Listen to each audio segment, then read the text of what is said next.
একজন content creator ভিউয়ের জন্যই তার ভিডিওগুলো আপলোড দেয়। একমাত্র ওমরও যদি ভিউয়ের জন্য ভিডিও বানাতে থাকে, তাহলে ফারহানের মতো টিকটকাররা কেন ভিডিও বানাচ্ছে? তারা নিজেরা নিশ্চয়ই কোনো সাধু সন্ন্যাসী নয় যে নিতান্তই খেয়াল খুশিতে মানুষের সেবায় এমন সব ভিডিও বানিয়ে আপলোড করছে। সুতরাং ফারহানের এই কথার কোনো যুক্তি তো নেই, উল্টো নিজেই হাসির বস্তু হয়ে উঠছেন। ফারহানের বোকামির এখানে শেষ নয়। তিনি প্রশ্ন তোলেন, ওমর একবার নিজের ভিডিওতে এসে বলেছে, ওমর যদি রোস্টার হয় তাহলে আপনারা কেন একজন রোস্টারকে সাপোর্ট করছেন? সত্যি বলতে এতটা বোকার মতো প্রশ্ন আর হয় না।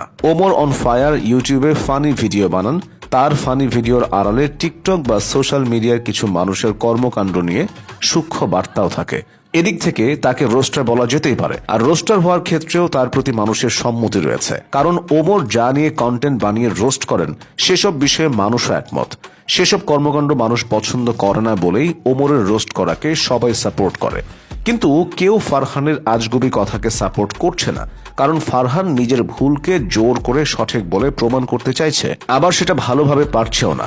এর পরিবর্তে যা যা বলে বেড়াচ্ছে সেসব যেমন অযৌক্তিক, তেমনি ওমরকে নিয়ে শুধু শুধু কুৎসা গেয়ে বেড়ানো সবার মনে বিরক্তির উদ্রেক ঘটাচ্ছে। তাই সময় যত এগোচ্ছে ওমরের সাপোর্ট হচ্ছে পাকাপোক্ত, অন্যদিকে লিপস্টিক ফারহান হচ্ছে কেবলই হাসির পাত্র।